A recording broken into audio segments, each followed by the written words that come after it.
Welcome to the Tashkeel Talk. Briefly, Tashkeel was established in Dubai in 2008 by Sheikha Latifa bint Maktoum bin Rashid Al Maktoum with the aim of nurturing the growth of contemporary art and design practice rooted in the UAE. Its membership organization offers professional artists and designers living and working in Dubai access to a vast array of facilities, workspaces, and support. Tashkeel's public program provides exciting workshops, tours, lectures, and talks. The Tashkeel Talk series features inspiring practitioners and professionals working at the forefront of international visual art and design. It seeks to highlight technical innovation, shine a spotlight on pioneering practices, and provide important insights. Today, we are really happy to welcome Amir Hazim. Amir is a Baghdad-born visual artist whose work navigates melancholic memories and futuristic visions inspired by excavation of his early life in post-2003 central Baghdad. His multimedia practice engages his lived experiences, observations, and Baghdad's social history with photography, sound, sculpture, painting, and installation. He is continually exploring human nature as part of larger threads of social history and cultural complexity. Currently, his work focuses on photography presented in both cinematic grayscale and vibrant color, where his use of light and shadow has become a signature of his work. Amir Hazim holds a Bachelor of Arts from the University of Baghdad, framing his initial academic training in arts. However, his practice and skills continue to be driven and developed autodidactically. His experimental approach tries to utilize various media to create worlds and capture realities, pushing the spectators to examine questions around the meaning of art and complacency with their surroundings. The title of the talk tonight is Productive Withdrawals on Photography, Loneliness, and Changing Scene. Amir will explore the significance of movements, memory, and the haptic qualities of a photograph, the afterlives of portraits that become iconic. Through this pivotal transitional period in his practice, Amir will walk the attendees through what comes after a highly sensationalized moment that has defined his professional life. From his attempts to build resilience within his practice to experimentation and new forms of expression, Amir's professional career has lessons to teach us. Some housekeeping rules before we begin. Please keep your microphone on mute during the lecture. Feel free to type your comments and questions in the chat zone, or you can save them up for the Q&A session. Please note that this session is being recorded. Finally, please welcome Amir. Amir, tfaddal, please go ahead. Hi, Hiba. Thank you for the amazing introduction. I'm glad to do this talk with Tashkeel. And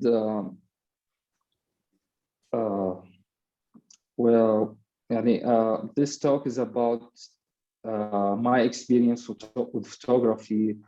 How I'm a self-taught photographer. So what I think about when it's come to art, I always feel that the people who are self-taught can produce or make the original atmosphere of what they see and how they interact with their environment, how they see the world. And actually, I'm new to photography. You know, it's been like 3 years because I've graduated as a painter from the academy. But photography has always fascinated me to create a visual image that can stay in my memories, and also the viewers and the people who taste art. And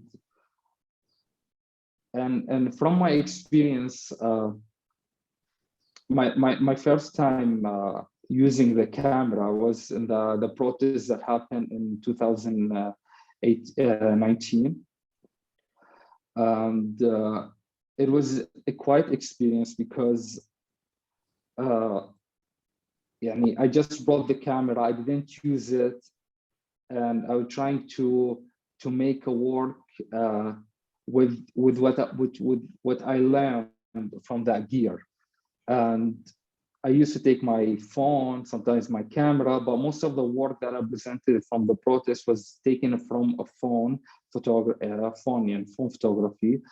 But this is a point that when people think about the medium, or you should have the latest technology to produce an amazing work. It's not like going to a candy shop and you buy the best thing to make or to enjoy it. So people think that when you get the latest camera, oh, you can instantly do an amazing work. Yeah. Okay. And by the way, this is something that I've heard it a lot. Yeah, oh, I'm gonna get this expensive one. Then what? Yeah, you're just gonna buy it and you put it there. Yeah. So, actually, I learned on taking photos from my phone when I was in the academy. I was go and take random photos or subjects, and then cut it to make an atmosphere for a painting. And this was a part of me getting into photography and how I was inspired by the power of the image and how it can be influential on so many levels. It doesn't have to talk about reality in photography, it doesn't to be caged into one specific thing. It's unlimited medium. You can show so many things that you reflected with your vision and your eyes, and actually it's interesting because the more you do photography, the more you see things in a different way. And when you see a subject, and also it's something that reflects with the human nature. When you meet people and then you photograph them, it's different when you just photograph people you don't know. When you know them or you have a background about them. So that's something fascinating when you take a photo of a subject, you have a knowledge about it, and a subject you don't have. It's and also it's not just about that, and also about the editing. And this is a subject I want to talk about, that when you edit a photo of something that you've seen it before, or you experience it so many times, and when you go and you capture something for the first time. And this is something I worked on when I went to the Iraqi Museum last year. It was my first time because I've been reading about what's inside the museum in the art history class. And I know the names and the artifacts there, but I never seen it in face-to-face and experience it. So I went there and I had a limited time to see all of the artifacts. So what I did, I tried to experience it as much as I can, take photos of it or capture it. And I think this is one of the best experience I had. You go to a place, you just have a background about it, but you haven't experienced it. So changing scene is very interesting something. Even if it's not about the same geographical place. It's something internationally. Every time I travel and experience things, it's give you this question, what is worthy to photograph? And actually everything is worthy to photograph. If you're looking in a way, there's so many things around you. You can capture it, visualize it. One time I had my cactus next to me. And what I did with it, and I put piercing on the cactus, but I never photographed it. And one time there was a light hitting on it, and then I felt like, why I didn't think about to capture it or visualize it. So when it's come to photography or art, I think everything is worth to be presented. If you have a vision. I have a quick question. Do you have the Iraqi Museum photographs on that presentation? Can you share it? As you speak, we can see that. Yeah. Give me a second. I feel like it's important to see the images as well as you speak.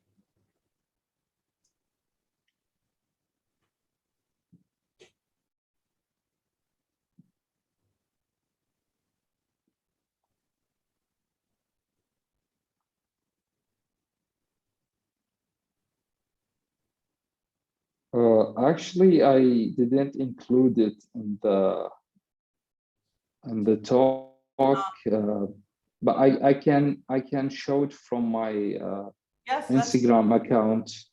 Let's see it.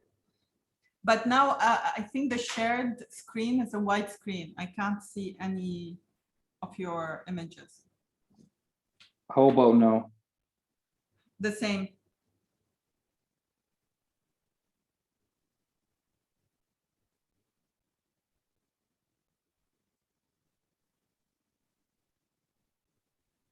Well, it's post, but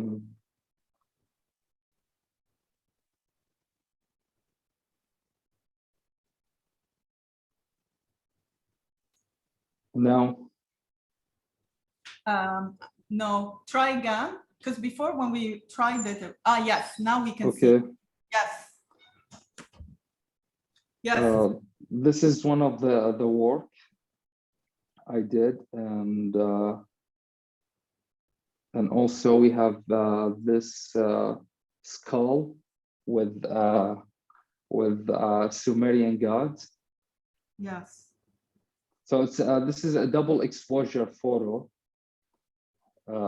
So I had this idea that what this work represents, he's a god of death, and I saw the skull, and I feel like there's something related between.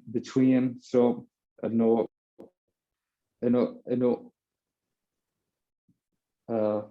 you?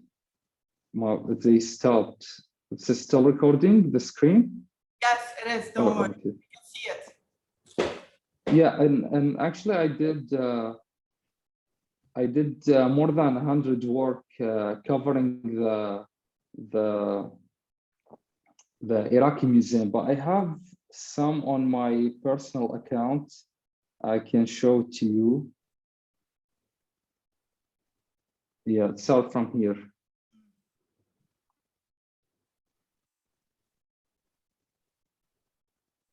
I have so many work because I just put some of my work on the presentation, and you can't put everything in one time. Yes, it's true. I'm just curious, Amir, because you said it's your first time you visit the Iraqi Museum, and it's 2 hours. It's like you go for a slot of time. You can't go and spend a whole day.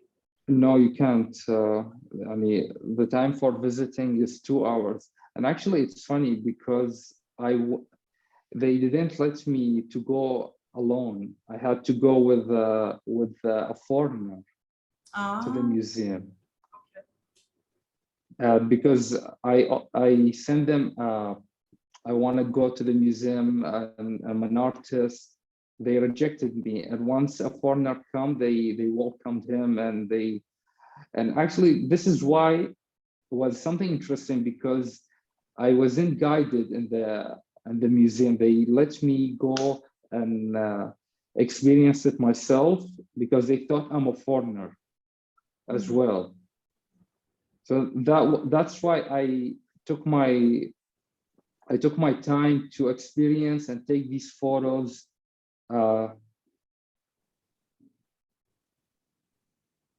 Hmm.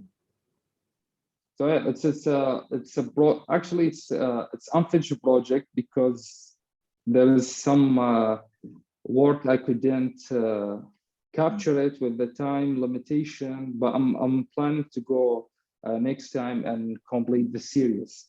Hmm. And I put some of my works to show to you and talk about it. Yes, please. The screen is sharing. Yes, it is. We can see it. Yeah. This is a portrait. The title is Melancholy. Actually, portrait is one of my favorite subjects to capture. And if I look in my work, you can see so many portraits that I captured, especially in the protests. And I had this idea that most of the people I met, I want to capture them in my vision and in my style. And actually, we're going to do it together next time, Hiba. Yes. Yeah. There's, it kind of reminds me, this image, because you said something that I thought was really interesting, which is how you got into photography, which is like taking a photo and cutting out to make an atmosphere for a painting. And Yeah. I see that the context, the background, the atmosphere around your subjects is as important as the subject. Exactly. That's something that I was experimenting, but when it's come to take a portrait or whatever kind of photos that I have like many dimensions. I do care about the background. I think the background can make like 70 or 50% of the work. Yes. You present. So I think it's like it's a connected circle. The background, the subject, the editing, also the crop. I know when I look at other people work, the first thing I look at it is the crop. Mm. And actually, if the crop, in my perspective, the crop was not really good or wasn't thought about it, it can ruin the whole photo, the whole work. Mm. And also when it's come to photography, painting, I put so many times thinking about how can I crop it, what should I remove, and this is something it's something that always attacking me. Oh, I cropped this photo, then the other day I look at it and no, I should crop it in a different way. And one time I did an experience is that I re-edit a photos I took like 2 years ago or 3, and now I did it in now in this moment. And there's so many there's so many changes. Is that some of the photo I crop it into a half to this point. So it's very interesting to see, to look at your old work and the new one, and you see what's changed and how you now do it. This is a conceptual work I did, is titled "Your Head is a Playground." When it's come to contemporary photography, or you have an idea, but you need a subject, you need to do that work with. For example, this work, I saw the this chess table, and I immediately had this thought about the people you meet and how can it can be very playful, like, and people, and the head is like a mind game. And so I saw this chess and I did this work. So, and this is something also I do when I saw a subject and I can make it into something bigger. And and actually this is one of my favorite work, and actually I did it in 5 minutes. So this is what interesting about photography, and I play with different mediums. Like I do paintings and I do photography. And when it's come to paintings, for me it takes more time for me to experiment, because sometimes you paint, you don't like that. And with photography, I don't say it's easier, but it's faster.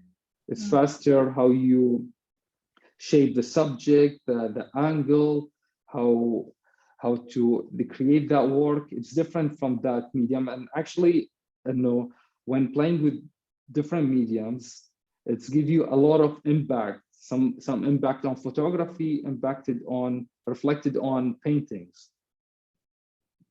Yes. Also, we're talking about portraits. These are from 2019, and this is from last year on the left.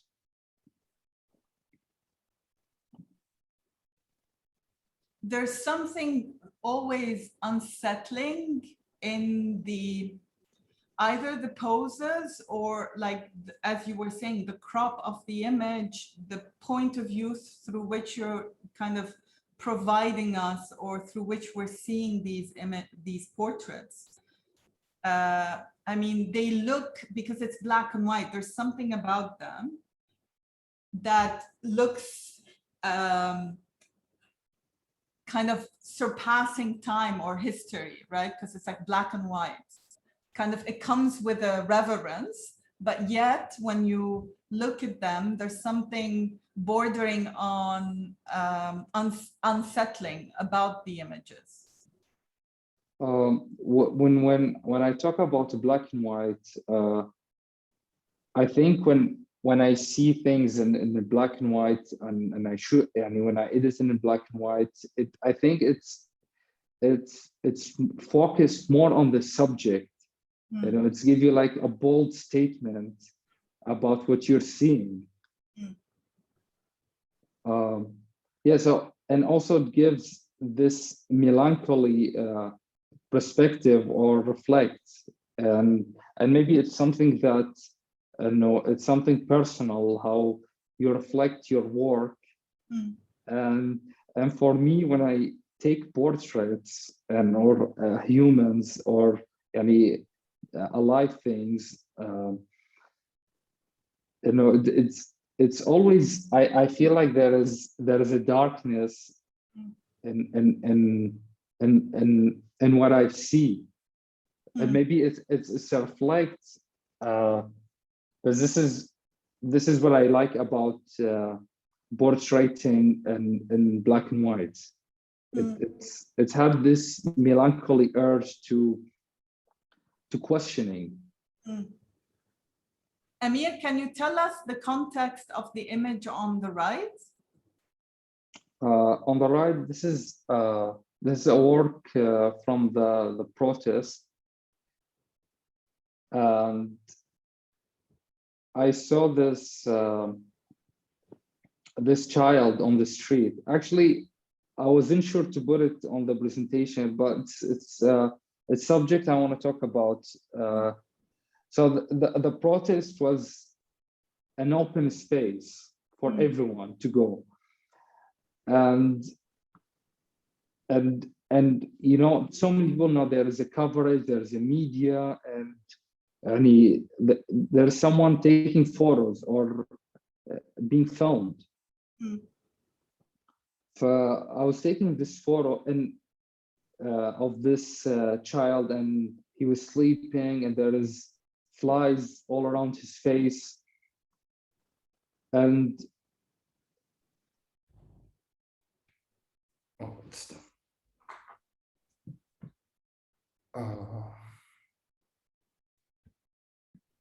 can you hear me? Yes. My headphones out of charge.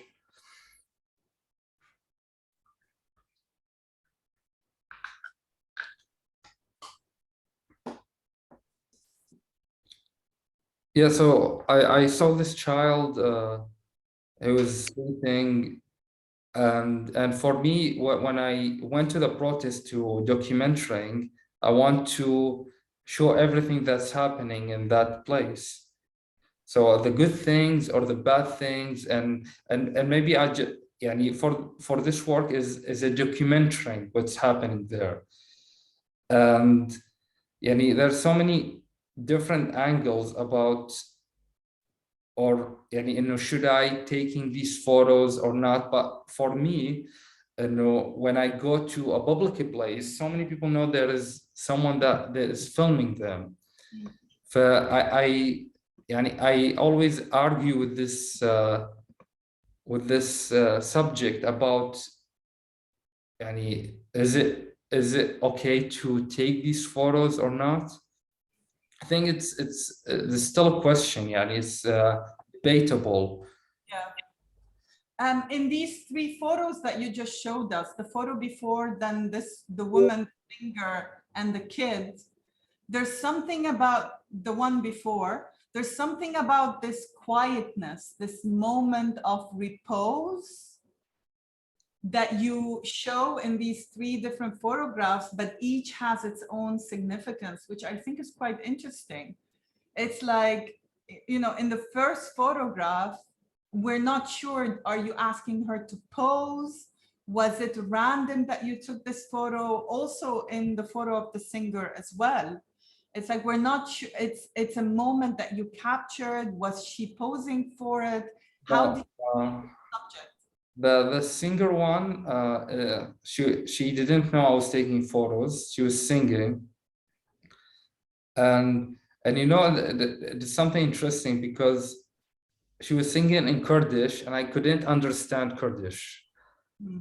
But when the music, it's a language. It's something. Sometimes you feel it. So she was singing, and I couldn't understand what she's saying, but I felt it. So that's the motive to go and take these photos. And yeah, she don't know about the photo, but it looks like she's posing for it. Yeah. Yes. Yeah, but this is what I like in the stillness. I just want to envisioning the movement in a still, and I think this is part of using a camera, is to cut that movie into 1 second or less than 1 second. What about the photo that we saw before, where the girl and with the background who's like, kind of, yes, exactly. Was this also a moment, or did she pose for this? Did you ask her?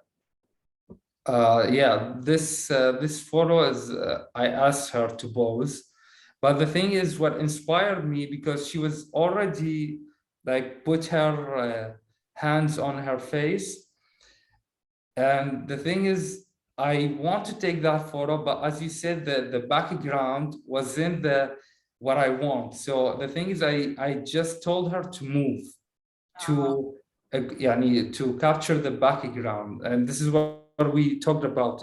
When the work is divided into a subject, background, and editing, and so yeah, she was completely doing this pose, but she was standing like more on the left. Yeah. And I don't know, when I saw these work behind her, is like completing the stand, just give more dimensions.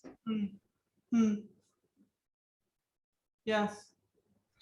And this notion of movement and stillness, and these photographs of these people that you're filming that are in stillness as well, is quite interesting. Also, this is a work from the protest series. When you go to open space, it's kind of hard to keeping up with everything. So it's a choice that you can't capture everything because there's so many things that happen. If you turn on the left, on the right, you miss this, you capture this. So I always, from learning from photography of my experience is that I had to visualize an idea and to capture it, because otherwise you're going to be lost in so many, you're going to be distracted of what you're going to photograph or capture. Yes, but also I realized, Amir, when from like looking at the different photographs that you have from the protest series, that you're not necessarily like other photographers looking at documenting what is necessarily happening in movement, right? The action, but rather I noticed that you're good in depicting these moments that are, again, not necessarily movement per se in protests, but kind of depicting these codes. Your images are full of these codes of these youth or young people or whoever was on the street. It's kind of like a subculture, like documenting a subculture, but through the codes. Yeah, remembering going to work on the series, I choose to capturing and visualizing the human nature.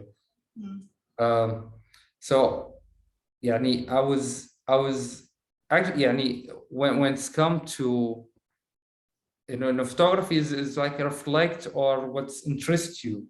So these things that was like teasing me to go to photograph it, and sometimes you can't get the shot that you want because there is a conflict, there's so many things that happen, and in a place that it's not comfortable. It's not comfortable a place to be because you've been surrounded by so many people. And this is something new to me because I'm a very quiet person. I like privacy. When I do my work, I want to sit alone. And especially when I was in the academy, I didn't like the idea of painting with colleagues. I don't feel comfortable, and especially if you go late to the session, you're gonna sit next to the door. And you had to paint, and people go and come and back and go out. So this is like out of my comfort zone, and it's a very good experience. It's made me rethink about critical times. And time is very expensive when it's comes to photography. You had one shot. I missed so many shots. It's less than 1 second. What if you miss it? I don't think you're gonna take it again. That's why it's fascinating when people look at your photos and asking me what's happening. Beside the title or the story behind the photo, but how people react to it. And this is what I like about seeing how people react to my work without titling. That's why I don't do titles most of the time. Is giving people a space to think and express, reflect their thoughts about the work. Maybe some people look at a work that happened in conflict, but it doesn't have to it's like you're taking out of the atmosphere and make people think that that wasn't there. It was taken from another place or time. Also, it's like you insert yourself. It's like I see all these images and I'm thinking, you know, you just walk by with a camera and no one, it feels like as if you are walking by unnoticed, or you become part of the group of the, you know, the people there. So you kind of camouflage yourself and are able to take these photographs. Yeah, mostly I used to go solo. I didn't go with someone, and this is something helped me. It's like it feels like a burden when someone's like walking with you and you want to do some kind of work. Yeah. So that's why when people saw me, they want to walk with me while I was doing the protest photo. I was like, we leave it on here. I I want to go alone. So yeah, and also maybe it's part of my personality, and this is something, I'm a quiet person. So I walk smoothly and people don't know I was taking a photo, you Yeah. know? So, it's different factors that can affect the photo or the work you do. So and now you're saying it, and no, you're saying that I was like an invisible. And yeah, and actually, so many people that told me that, how could you get that, how that shot, and so yeah, I do agree about the personality of the artist, especially a photographer, because it's not like painting your in your own place to visualize your head. But when it's come to photography, it's a bit difficult when people seeing you taking photos, especially as a photographer in Iraq. It's very hard when people see a camera, they get scared, or they are not friendly with camera most of the time. So that's also part of the struggle of taking photos that you want in the street. Um, Also, we're gonna go quickly because I showed so many photos from the protest, and this is also part of the series. This is such a nice shot. Even the scratches on the image itself.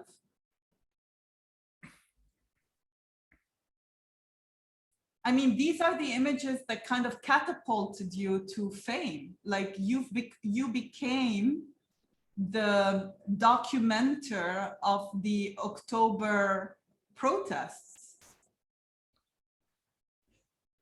I mean, there are so many photographers that presented their work, but that was a period of time, or a zone you do it, and sometimes people think about, I did the protest series, and they remember, they appreciate it, but the thing is, I don't want, and that something is from the past. I don't want to put myself in that place. I want to try to do different kind of work. Yes. So the idea, when people remember you in one kind of work, it's not that bad, but for me, I don't like it. I don't like it when people, you're the protest photographer, because it's a period of time. You do that work and you move on to do another kind of works. Yes, of course, but there's something about the images that you kind of presented that touched people at a very visceral level, right? Yeah. It showed a different perspective of these protests. We were talking before going public that there's something about your ability to capture the fringes, like people that are not necessarily what we usually see. And you say that a lot, like it's part of something that you believe in, which is to show a different side of Iraq that is not necessarily kind of widespread, or that exists in the media. When it's come to I think it's like an anger. Maybe you can say it's an anger because how the Western media shape the way that Iraq looks, or their perception about the people and the artists, and how we've been very pushed away from the cultural scene. Maybe, yeah, I mean, it's also my vision, but maybe you can say it's an anger to show this part and present it in this way. So the thing that I like when I create art is that it's so many different factors. What's happening in your life, your past, and your vision. And I think whatever work I do, it's maybe a reflect on my feelings or my past.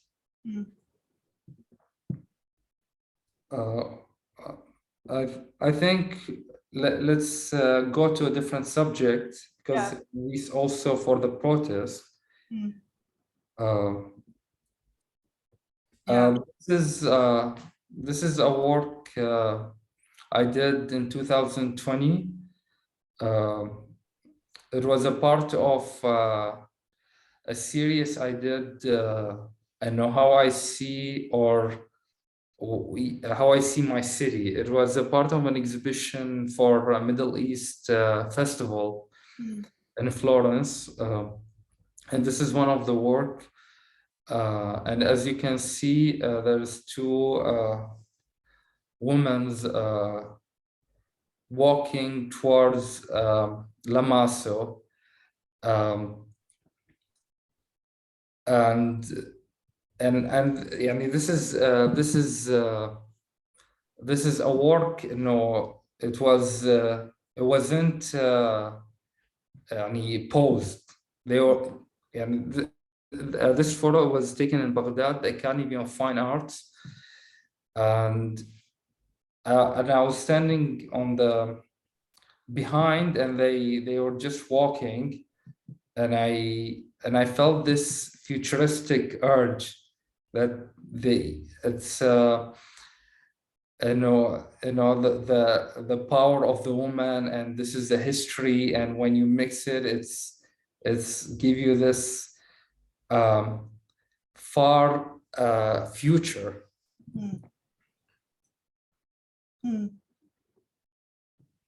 Yes, there's something about the bodies of these women that is being imposed on the background that I like. That's like, it's as if you're tracing their silhouette onto this historical background.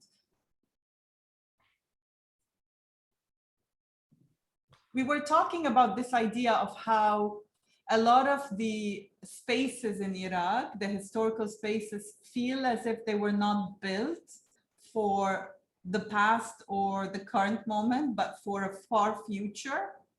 Yeah, this is something when you grow on movies and books, and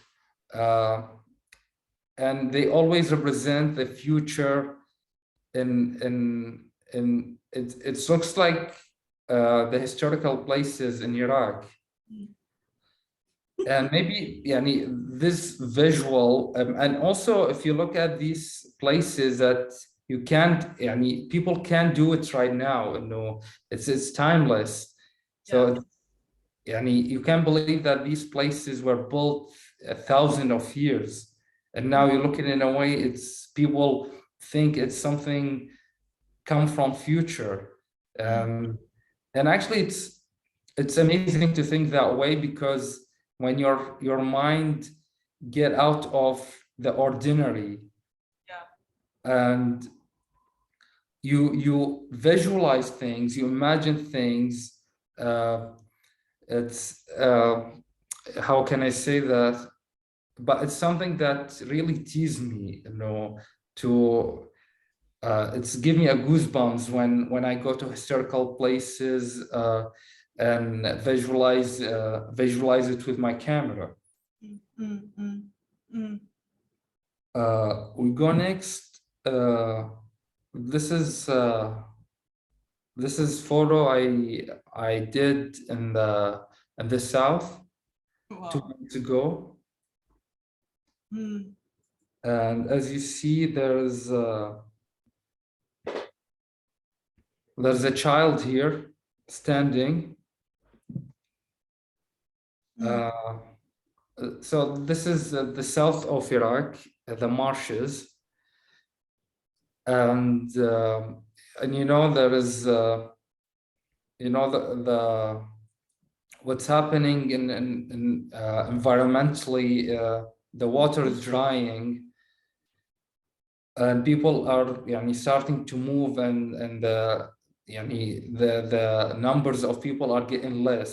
Mm. And I saw this girl was standing. I was on a boat, Mm. and while the boat was going so fast, I captured this photo. Mm. And what's interested me to take this photo is the reflect of her on the water, as you Mm. can see. Yes. And it's give you this feeling of what's happening there, and her reflect like it's fading away. Yes. Yes. So this is part of when I do storytelling photography, is to visualize what's happening on that land, and how you can speak it with talk about it with a photo. Mm. Mm. And also the kind of, it goes back to what you said with regards to like composition and crop decisions Yeah. as well, like your decisions in this photo to flip, to kind of invert it. I flipped it because I wanted to focus on the reflect on the water. So Yeah. then the reflection becomes the protagonist, whereas the real Yeah. body is. Exactly, Hiba. And this is when I took my time when I do the cropping and the editing. Yeah, I mean, sometimes I edit the photo, the shadows, the lighting, but when it's come to cropping, it's very critical for me. This is a series I titled Trilogy. And it's unfinished series. It's a the method I use is a double exposure. Yeah. The same subject and the same photo. I mean, these photos remind me a lot. Like I feel like there are a lot of references regarding old Italian filmmakers like Michelangelo Antonioni. Like I feel like they're very cinematic as well. For me, I always been inspired by cinema. So maybe when I want to capture these photos and I want to make one photo that looks like out of a movie. I mean, life it's not a movie actually, but there is a moment that it feels like it's a movie scene.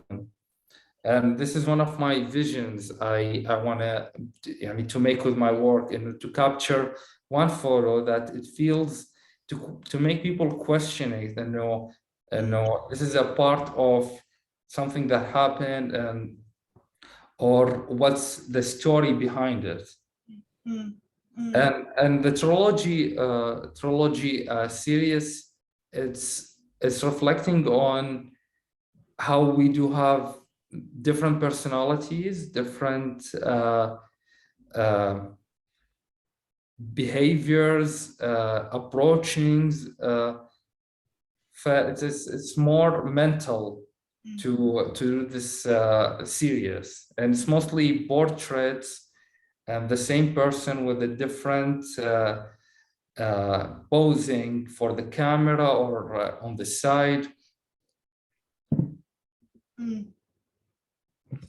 And do you happen to be in these like moments, living life, and then suddenly that happens in front of you and you decide, oh, this might be an interesting moment, or is it more kind of imposed?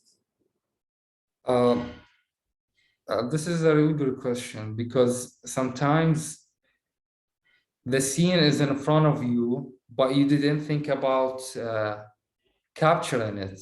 Maybe something move, or you hear the word, or you hear something from the atmosphere that make you look it in a different way and may give you the urge to take this photo. But for me, I zoomed out a lot to take photos. Maybe I have a conversation with someone and I just leave to take that photo, like ghosting people just to take or capture photo in the middle of conversation. But yeah, I think when you grow up, you know what's things that moving you, what's things that can affect you in that exact moment. And it's made you to take your phone or your camera to take that work. And actually, my motive is for people, if you make the effort to take out your phone or your camera, take it seriously, take that capturing seriously, even when you're taking a photo for a friend or whatever subject, not just to document it, but if you make the effort to open the camera and try to take care about the angle, and if someone can relate to that. But for me, it's also a time, and why don't you make something good out of it? So the responsibility of taking pictures kind of. This is something I really care about it. Even when I see other people work, I like the subject, I like the background, but I think that it can be better than this. And this is something personal. I don't I don't go to someone and tell them, yeah, you can take better photo than this. And maybe it's just I reflect on myself. And when you see some people work, and sometimes I look at my work and I want to re-edit it. And as I told you. So you have a series in which protagonists or the main characters wear masks. This is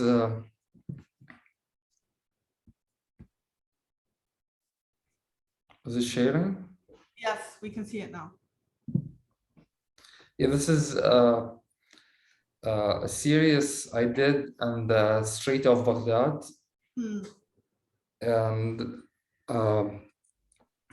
And I was talking about the idea of how you can be outsider in your city, and how people look at you in a different way. And but the funny thing that you were born in the same place, but you feel like you're a stranger.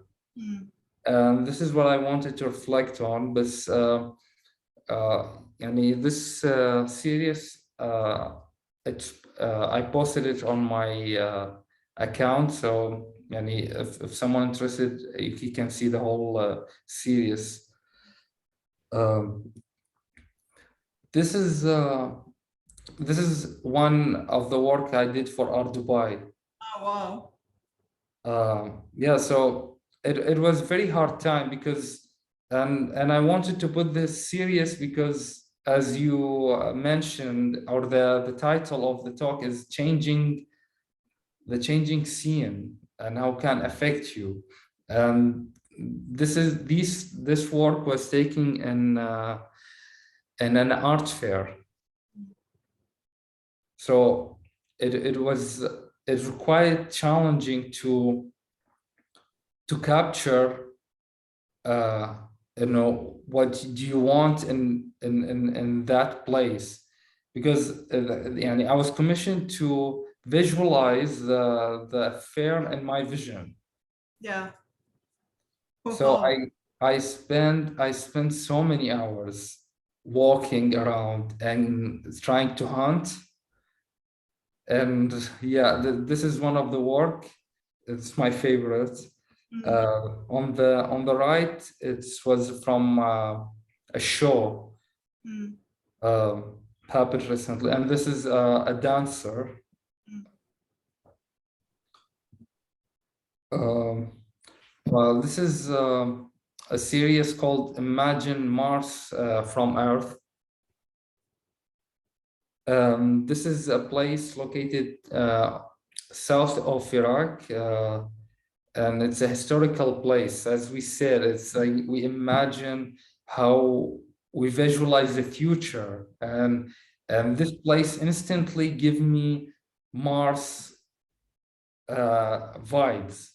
And this is on Earth. So if you can see the nature of the rocks,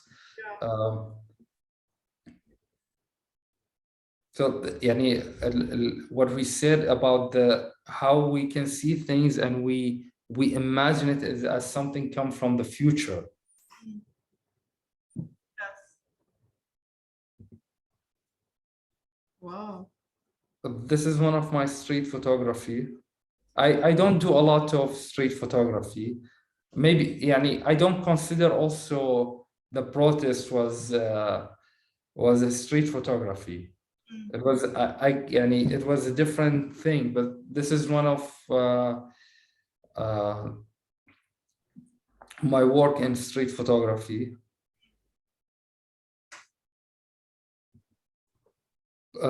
This is from the South series.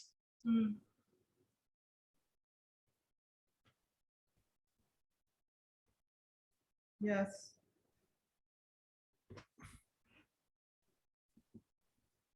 Yeah, and when it's come to work on a project or taking your camera or your phone down the street,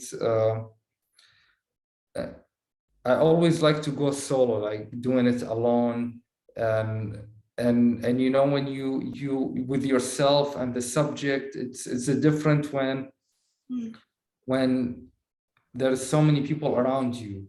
It can take a lot of the image or the scene that's happening, because for me, when as a photographer, I like to make the noise in my head less, but the scene, I hope to add for the scene, but make the noises less in my head. Yeah. This is the yeah. Yes. I put these two works to say that I took these photos while I was lying on a chair.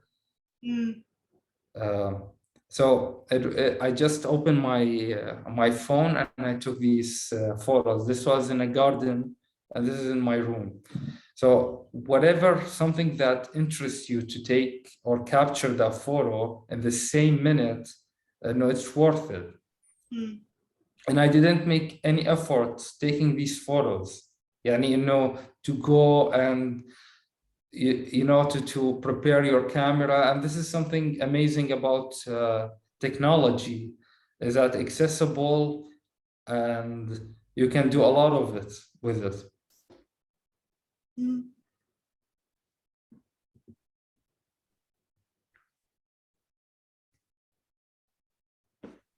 Wow, This is great. this is one of my earliest photos. This was shot on iPhone 5 in 2016. This is so this is exact. It kind of ties into what we spoke about with regards to, you know, monuments in Iraq that seem that they kind of surpassed time and are projected into a distant future. Yeah, it's يعني it's ahead of its time, and that's why you visualize it in a futuristic way. And while I was doing the presentation, I found out this photo I took of my friend. He was ascending, and this building. So I felt there is a connection between them. But the interesting thing that you find these connections with your work. Wow, yes, definitely.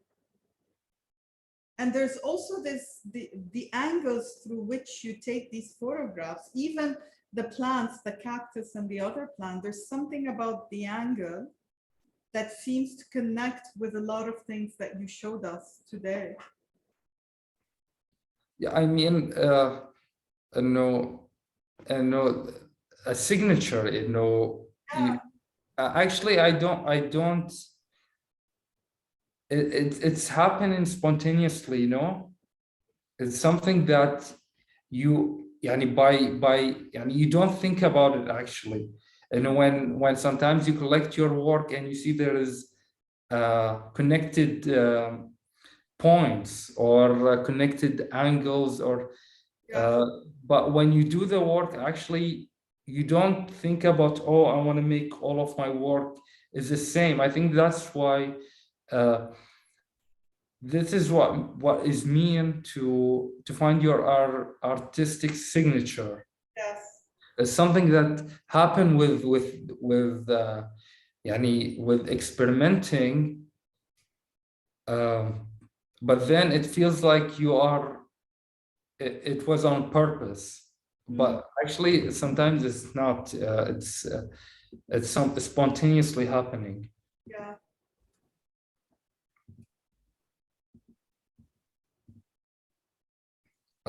This is a photo of a woman with a tattoo of tigress and ifrits. This is commissioned work.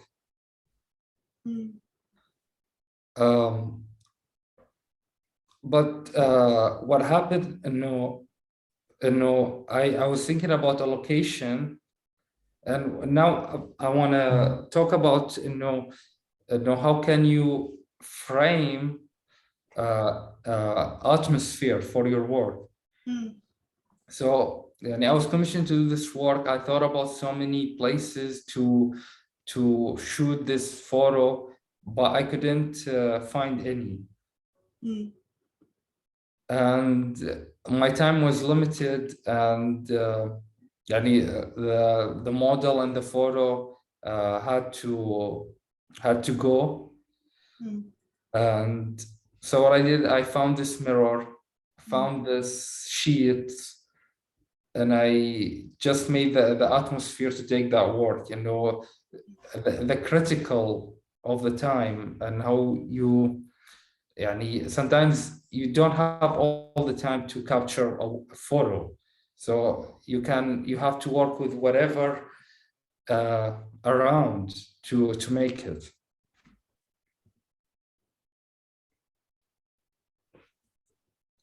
Yeah. Yeah, and this is from 2020. I titled "Awakened Machine," and I was walking. I was walking on the street, and and I saw these tractors, and there was it was smoke on the clouds. But for me, I always look it in a way that there is, if you look at the tractors, it feels like they are having conversation, and this is the power of the subject or the stills. Mm. So it's give this a robotic, also futuristic vision, and this is what I hunt. Yeah, when it's come, this is a street photography, and this is not set. I look into things that can open a conversation, can open a question. This one was my friend, and she was smoking 2 cigarettes. I don't know why. I captured this photo, and she wasn't aware of that. But I also like how you curate these images together, like where you see connections and where you see they are compatible to be put next to each other. This notion of, although you might have a series, but then you also afterwards in the process of re-looking at the work, you kind of also surpass that series into curating them together with other things that seem very interesting, how you do those links. So do you think I'm a good curator? I think so. Like, I feel like the idea of series and the way you put things together is really interesting beyond the image itself, but also how you put them together. And as you said, this idea of cropping, what cropped with what, and how are we putting things together and making these connections? I'm not gonna lie to you, but I didn't spend so much time to do the presentation. Mm-hmm. It was fast, but when I curate or put a work, I always think about a link, or like, for example, if you look at the screen, there's the idea of the double. Yeah. So and Also the smoke, right? exactly, like there is a pattern. Yeah. When you look at the work. Yeah. Yeah, I think when you made something related and somehow it can open a different kind of questions. Yes. Yes. That's from Dubai, right? No, this is from a concert in Dubai. This is no, I was commissioned to do this as event photography. So I want to show different kind of my works, and this is it's a event photography, but I wanted to present it in a glamorous melancholy vision, as you can see. Yeah.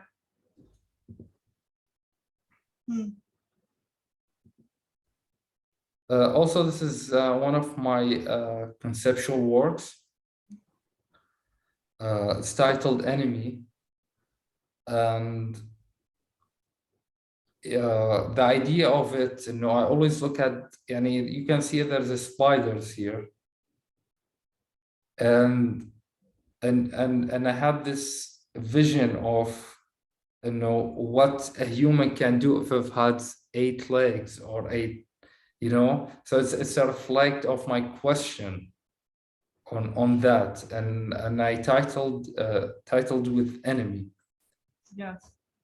And also it's a reflect on having double personalities. But also, I think what I liked about this image is how the pixelation of the image kind of merges with the scratches in the surface of the kind of mummified spider. By the way, this is my work.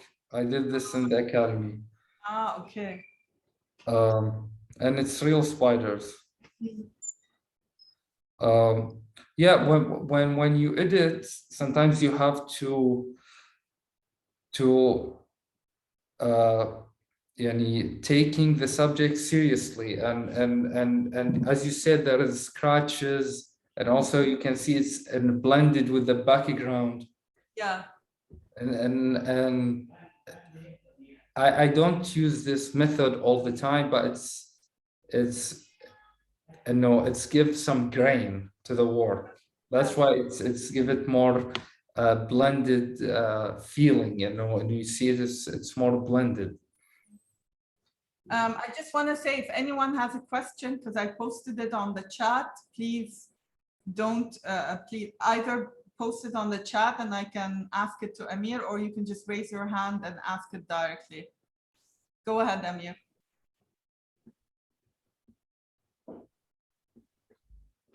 Yeah, there's, I didn't know that that was a work of yours, that you actually did it. So it's interesting to see as well.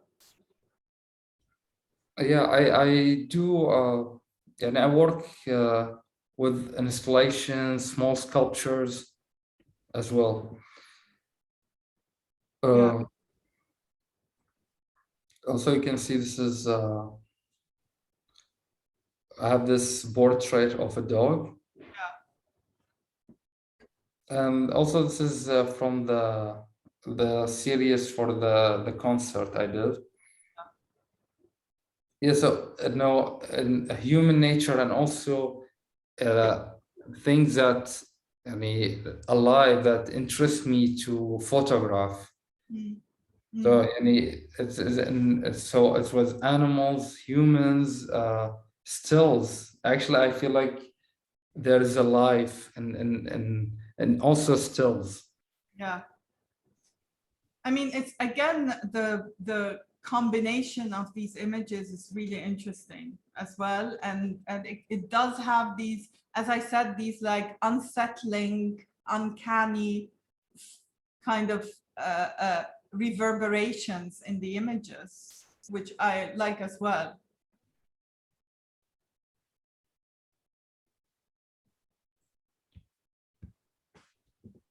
Yes. We go next to all from our Dubai. This is great. You wouldn't expect these images from Art Dubai. Seem very solo-like when Art Dubai was so crowded. Yeah, that was a very very hard on me to engage with so many people, and you just want to do the work you want to do. And actually, there's so many people destroyed a moment because they were passing, or so it's very critical to work in an environment that it's very crowded, but the subjects are still. So I want to create a body of work of human nature with the artworks and the interact between them. And I look at it in a way that if you look on the work on the left, it's an art piece, and I didn't involve people with it, or and showcasing anything, only the subject. But I thought about that, moving it, to make it, and you go to see the work, but is a still. So what you can do, to create a different experience for the same work. Yes. As this. Yes. I mean, it's also interesting that you're in a very like art setting, and there are a lot of artworks and people are interacting within this art setting that is packed with art as well. And Yeah. to be able to capture these moments that seem very like, majestic in some way as well.